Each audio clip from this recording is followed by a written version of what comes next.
Hi students, इस बार एक नए वीडियो के साथ मैं फिर आपके साथ में हूँ।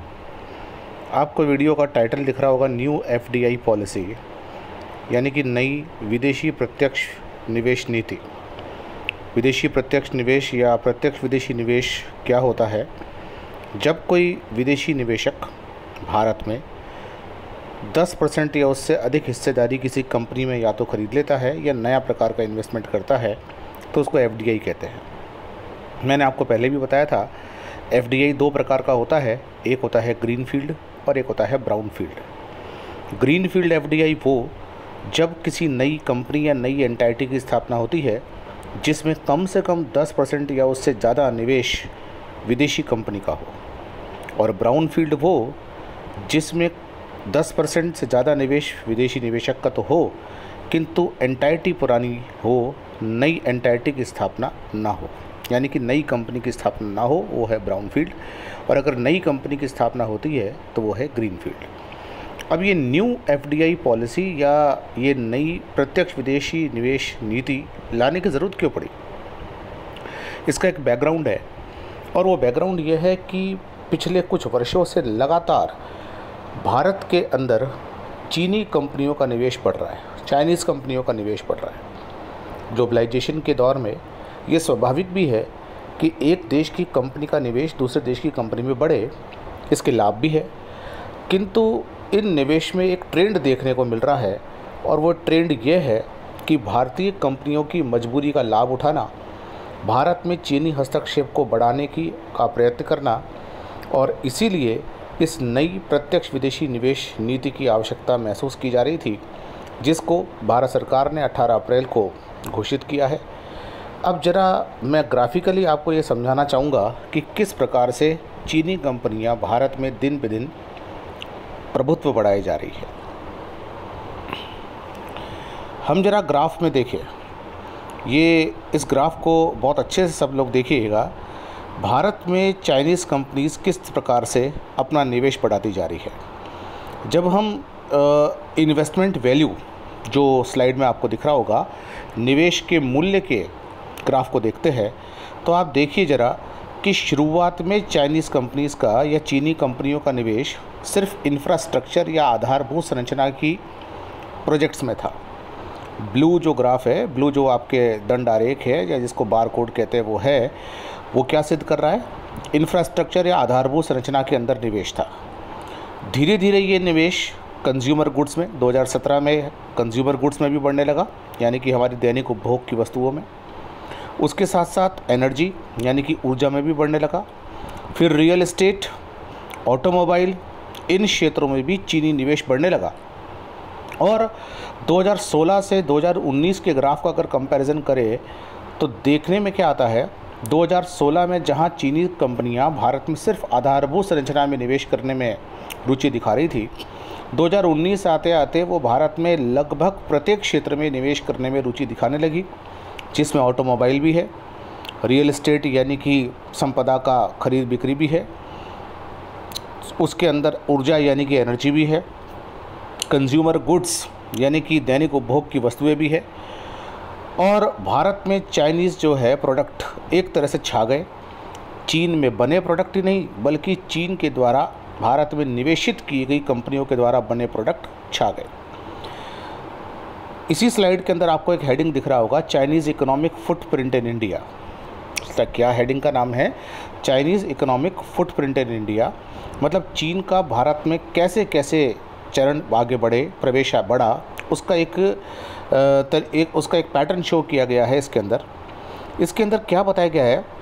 चीन का इन्वेस्टमेंट $1.6 बिलियन था 2014 में, जो $8 बिलियन हो गया है 2017 में। ये रिपोर्ट भारत की ब्रुकिंग की रिपोर्ट है, और इसके अंदर ये सिद्ध होता है कि किस तरह से धीरे धीरे चाइनीज़ कंपनियां बढ़ रही है। और पर्टिकुलरली स्टार्टअप में, स्टार्टअप क्या होते हैं? इनोवेटिव कंपनीज़ होती है, नए प्रकार की कंपनीज़ होती है। और ये बड़ी ही खतरनाक स्थिति है कि भारत के स्टार्टअप नई कंपनियों के अंदर चीनी निवेश बढ़ रहा है। जरा आप देखेंगे तो स्नैपडील तीसरे के अंदर, जहाँ बैकिंग यूनिकॉर्न्स लिखा हुआ है, उसके अंदर उस ग्राफ को देखिए, बहुत ही इंपॉर्टेंट ग्राफ है। Snapdeal, Ola, Swiggy, Paytm, Flipkart, Big Basket, Zomato, Hike, Paytm mall, ये सब वो दैनिक चीज़ें हैं जिसका आजकल हम उपयोग कर रहे हैं। सब वो चीज़ें हैं, ये कंपनियां उन दैनिक चीज़ों को प्रोवाइड करवा रही है, इसका हम उपयोग कर रहे हैं। आज छोटे छोटे शहरों में ज़ोमैटो से फूड डिलीवरी हो रही है, स्विगी से फूड डिलीवरी हो रही है, ओला का उपयोग हम लोग कर रहे हैं, स्नैपडील, पेटीएम मॉल, इन सब का उपयोग कर रहे हैं। और आपको जानकर आश्चर्य होगा कि इनके अंदर चीनी निवेश है, चाइनीज़ निवेश है। और ये चाइनीज़ निवेश इस हद तक भारत के अंदर अगर घुसपैठ कर गया तो निश्चित रूप से ये एक चिंताजनक स्थिति है, क्योंकि चीन के उद्देश्य या चाइनीज़ कंपनी के उद्देश्य अपने आर्थिक हितों के साथ साथ भारत को गुलाम बनाने वाली प्रवृत्तियाँ भी उसके अंदर शामिल है। इसलिए भारतीय सरकार का ये दायित्व बनता है कि उस पर नियंत्रण रखने का प्रयास करें। इस ग्राफ के अंदर आपको दिख रहा होगा मोबाइल फ़ोन्स के नीचे चाइनीज़ मोबाइल फ़ोन्स, जिसके अंदर Xiaomi, ओप्पो, वीवो, हुआई, ये वो ब्रांड्स है जो इंडिया में बहुत तेज़ी से बढ़ रहे हैं, बहुत तेज़ी से बिक रहे हैं, टॉप सेलिंग ब्रांड है। तो पूरी की पूरी स्लाइड से आपको क्या पता लगता है? क्रक्स में 1.6 बिलियन डॉलर से बढ़कर 8 बिलियन डॉलर 2014 से 17 के बीच में हो गया निवेश, इतनी बड़ी मात्रा में हो गया। आपको पता लगता है कि शुरुआत में इंफ्रास्ट्रक्चर में ही था, उसके बाद जो है कंज्यूमर गुड्स में भी आने लगा, रियल एस्टेट में भी आने लगा, ऑटोमोबाइल यानी कि ऑटोमोबाइल क्षेत्र के अंदर भी आने लगा। और 2019 तक का जो अगर आप पैटर्न देखते हैं तो आप देखते हैं कि उसमें सब तरह का निवेश है। आपको देखने में लगता है कि चाइनीज़ मोबाइल ब्रांड इंडिया के अंदर बड़े पॉपुलर है, जिसके अंदर Xiaomi, ओप्पो वगैरह आते हैं। आपको देखने में आता है कि स्नैपडील, ओला, स्विगी, ये दैनिक वस्तुएं सप्लाई करने वाली जो कंपनीज़ है, इसको हम स्टार्टअप्स बोलते हैं, ये स्टार्टअप्स भी चाइनीज़ इन्वेस्टमेंट से काम कर रही है। ठीक है, ज़रा आगे बढ़ते हैं। अगर हम यूनिकॉर्न की बात करें, एक टर्म आई है यूनिकॉर्न। यूनिकॉर्न किसे कहते हैं? ऐसे स्टार्टअप जिसका वैल्यूएशन 1 बिलियन डॉलर से कम हो, जिसका वैल्यूएशन मतलब जिसकी संपदा 1 बिलियन डॉलर से कम हो, उसको आप यूनिकॉर्न कहते हैं। और ये यूनिकॉर्न ही किसी भी देश को बनाते हैं। छोटी छोटी कंपनियां जो लोगों को रोज़गार देती है, बड़े स्तर पर भले ही काम नहीं कर रही, लेकिन छोटी कंपनियां हैं और लोगों को रोज़गार प्रोवाइड कर रही है। और याद रखिएगा, हम बताना क्या चाह रहे हैं, चीनी निवेश इसमें बहुत तेज़ी से बढ़ रहा है। यूनिकॉर्न टर्म मुझे लगता है आपको समझ में आ गई होगी। भारत में चाइनीज़ इन्वेस्टमेंट का जो पैटर्न है वो आपको समझ में आ गया होगा। इस स्लाइड को बहुत ध्यान से देखिएगा। और मेरी आपसे एक रिक्वेस्ट है, मैं आपको एक तरह से गाइडेंस दे रहा हूँ कि स्लाइड के अंदर जितने पैटर्न्स बताए गए हैं उन पैटर्न्स को अपनी कॉपी के अंदर लिख भी लीजिएगा। आगे बढ़ते हैं। अब जो न्यू FDI पॉलिसी के उसके अंदर क्या प्रावधान किए गए हैं उसको देखते हैं। चीन से आने वाले निवेश को रेस्ट्रिक्ट करने के लिए केंद्र सरकार ने भारत सरकार की पूर्व परमिशन या भारत सरकार की पूर्व आज्ञा को अनिवार्य कर दिया है उन FDI के लिए जो कि उन देशों से होता है जिसकी लैंड बॉर्डर यानी कि जिसकी भू सीमा भारत से मिलती है। फिर समझिएगा, भारत सरकार ने इस पॉलिसी के या इस नीति के अंतर्गत हर उस देश से होने वाले प्रत्यक्ष विदेशी निवेश के लिए भारत सरकार की परमिशन आवश्यक कर दी गई है जिन देशों की सीमाएं, भौगोलिक सीमाएं या भू सीमाएं भारत से मिलती है। यहाँ भू सीमाएं वर्ड इम्पॉर्टेंट है। पहले ये प्रावधान केवल पाकिस्तान और बांग्लादेश 2 ही देशों के लिए था। पहले ये प्रावधान पाकिस्तान और बांग्लादेश के लिए ही था। इसका अर्थ ये हुआ कि पाकिस्तान और बांग्लादेश से होने वाले FDI के लिए भारत में आने से पहले सरकार की पूर्व परमिशन की ज़रूरत थी। लेकिन इस नई आर्थिक FDI नीति के अंतर्गत, नई प्रत्यक्ष विदेशी निवेश नीति के अंतर्गत या FDI पॉलिसी के अंतर्गत उन सभी देशों के लिए ये कंपलसरी कर दिया गया है, मैंडेटरी कर दिया गया है जिनकी लैंड बॉर्डर्स इंडिया से मिलती है। यहाँ लैंड बॉर्डर वर्ड इम्पॉर्टेंट है, सी बॉर्डर नहीं है, लैंड बॉर्डर इंडिया से मिलती है। और इसका एक जो एम है इस पूरी पॉलिसी का वो क्या है, जो कोविड-19 पैंडेमिक यानी कि जो क्राइसिस हमारे देश के अंदर कोरोना क्राइसिस चल रहा है, इंडियन कंपनीज़ बड़ी परेशान है, उनको धन की कमी, फंड की कमी महसूस हो रही है और चीनी कंपनियां इसे एक अवसरवादी रणनीति के रूप में देख रही है और वह इस कंपनी के अंदर अपना निवेश बढ़ा रही है। भारत सरकार सचेत हो गई है और चीनी कंपनियों के इस निवेश को, इस अवसरवादी निवेश को रोकने के लिए भारत सरकार की पूर्व परमिशन आवश्यक कर दी गई है और इसके अंदर उन सभी देशों को सम्मिलित कर लिया गया है जिन देशों की भू सीमाएँ भारत से मिलती है। पहले ये प्रावधान सिर्फ पाकिस्तान और बांग्लादेश के लिए था। ध्यान से समझिएगा और सरल भाषा में समझा रहा हूँ। वो सभी देश जिसकी भू सीमाएँ भारत से मिलती है उनसे होने वाले एफडीआई के लिए भारत सरकार की पूर्व परमिशन आवश्यक कर दी गई है। पहले ये प्रावधान सिर्फ पाकिस्तान और बांग्लादेश के लिए था। इसका कारण ये है कि जो कोविड-19 पैंडेमिक है या जिसको आप कह सकते हैं कोरोना संकट है, कोरोना क्राइसिस है, जिससे कि भारत के उद्योग धंधे चौपट हो गए हैं, उसके अंदर चीनी अवसरवादी रणनीति को रोकने के लिए या चीनी कंपनियों के प्रभुत्व को रोकने के लिए ये पूरा उपाय किया गया है। इस नई पॉलिसी के अंतर्गत ये कहा गया है कि यदि कोई नॉन रेजिडेंट इंडियन यानी कि अनिवासी भारतीय अगर भारत में निवेश करना चाह रहा है तो जो प्रतिबंधित क्षेत्र है, मैंने आपको बताया था कि कुछ क्षेत्र प्रतिबंधित है, उन क्षेत्रों को छोड़कर, प्रतिबंधित क्षेत्रों को छोड़कर यदि इन देशों से भी कोई एनआरआई इंडिया में निवेश करना जा रहा है तो उसके लिए ये रोक नहीं है। मतलब कोई भारतीय एनआरआई रह रहा है चीन में और वो भारत में एफडीआई करने जा रहा है तो उसको भारत सरकार की पूर्व परमिशन की ज़रूरत नहीं है। किंतु यदि कोई भी ऐसा व्यक्ति जो एनआरआई नहीं है, पूरा विदेशी है, वो इन देशों से भारत में निवेश करने जा रहा है तो उसे भारत सरकार की पूर्व परमिशन की ज़रूरत है। याद रखिएगा, इसे गवर्नमेंट रूट कहा जाता है। भारत सरकार की जो एफडीआई पॉलिसी पहले से चली आ रही थी उसमें इसको ऑटोमेटिक रूट में कन्वर्ट कर दिया गया था।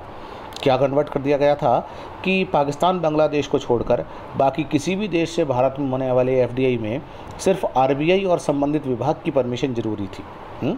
जैसे कि अगर कोई एफडीआई हो रहा है इंफ्रास्ट्रक्चर में तो उससे संबंधित विभाग की परमिशन ज़रूरी थी और आरबीआई को इन्फॉर्म करना ज़रूरी था। किंतु अब भारत सरकार की परमिशन आवश्यक है। मुझे लगता है कि आप मेरी बात समझ पा रहे हैं। क्या है, इस एफडीआई पॉलिसी से एनआरआई को बाहर रखा गया है, नॉन रेजिडेंट इंडियंस को बाहर रखा गया है। उनके लिए पूर्व वाली नीति जारी रहेगी, ऑटोमेटिक रूट जारी रहेगा। किंतु इसके अंतर्गत सभी विदेशियों के लिए ये अनिवार्य कर दिया गया है कि जब वो भारत में एफडीआई करेंगे तो उसे सरकारी रूट से ही आना पड़ेगा, अर्थात सरकार की पूर्व परमिशन ज़रूरी है। और ये बहुत ज़रूरी था क्योंकि ऐसा भी देखने में आ रहा था कि पाकिस्तानी इन्वेस्टर चीनी कंपनी के रूप में पहले रजिस्टर होते थे, चीन में निवेश करते थे और वहाँ से इंडिया में एफडीआई कर देते थे ऑटोमेटिक रूट से। पाकिस्तान और बांग्लादेश से तो भारत में प्रोहिबिट था और प्रतिबंधित था। तो होता ये था कि पाकिस्तानी इन्वेस्टर चीन के अंदर निवेश कर देते थे। अब वो एक पाकिस्तानी कंपनी के रूप में रजिस्टर हो जाते, चीनी कंपनी के रूप में रजिस्टर हो जाते थे और वहाँ से जब एफडीआई इंडिया में होता था तो उसकी सरकार समीक्षा नहीं करती थी बल्कि ऑटोमेटिक रूट में उसको डाल रखा था।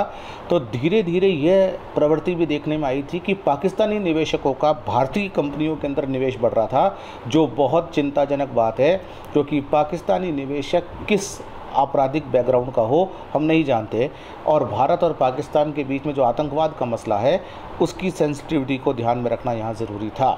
इस प्रकार के बैकडोर एफडीआई को भी ये न्यू इकोनॉमिक पॉलिसी या न्यू एफडीआई पॉलिसी रोकेगी। आगे बढ़ते हैं। भारत की किन किन देशों के साथ बाउंड्रीज लगती है, लैंड बॉर्डर्स, ज़रा उनके नाम देखिए। पाकिस्तान, अफ़गानिस्तान, चाइना, नेपाल, भूटान, बांग्लादेश और म्यांमार।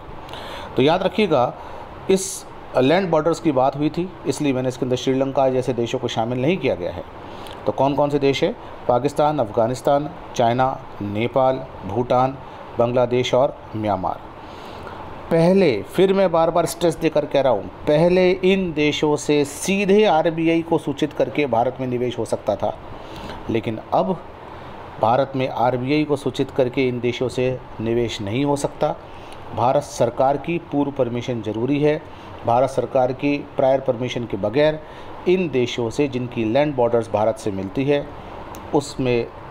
उन देशों से भारत में निवेश नहीं हो सकता। एक उदाहरण और लेते हैं। एक पाकिस्तानी निवेशक नेपाल के अंदर अपनी कंपनी खोलता है, अब वो नेपाल की कंपनी बन गया। नेपाल के रूट से अगर वो भारत में इन्वेस्टमेंट करता था तो उसको गवर्नमेंट की परमिशन की ज़रूरत ही नहीं थी और इस तरह से पाकिस्तानी निवेश भारत में बढ़ रहा था, चीनी निवेश भारत में बढ़ रहा था और ये इंडिया की सामरिक दृष्टि से भी इंडिया के लिए खतरनाक था। यह आर्थिक गुलामी की और भारत को ले जाता, इसलिए इस पॉलिसी को लाना बहुत ज़रूरी था। आगे बढ़ते हैं। अब जरा उस सिचुएशन को देखते हैं। भारत में बहुत सारे बिजनेसमैन इस परेशानी से जूझ रहे हैं कि जो कोविड-19 का पैंडेमिक है उसके साथ उनके लिए बड़ा मुश्किल हो रहा है अपनी कंपनीज़ को सस्टेन करना, धन का अभाव महसूस हो रहा है। और रीसेंट डेवलपमेंट जो हुआ है वो बड़ा चिंताजनक था। वो क्या था, आप सेकंड पॉइंट के अंदर नज़र देखिए। पिछले सप्ताह HDFC जो एक हाउसिंग फाइनेंसिंग कंपनी भी ही नहीं बल्कि एक भारत का कमर्शियल बैंक भी है, उसके अंदर चीन ने 1.01 चीन की company People's bank of China, कौन सी चीन की कंपनी है, पीपल्स बैंक ऑफ चाइना ने HDFC के 1.01 शेयर खरीदे। अब चूंकि ये 10% से कम निवेश है इसलिए इसको FDI नहीं बल्कि FII कहा जाएगा या FPI कहा जाएगा, पोर्टफोलियो इन्वेस्टमेंट कहा जाएगा। और सेबी को इस बात की सूचना HDFC ने दी कि उसके 1.01% share People's bank of China ने खरीद लिए हैं। भारत सरकार इससे सचेत हुई और ये तात्कालिक घटना है जिस घटना ने इस न्यू FDI पॉलिसी को लाने के लिए मजबूर किया।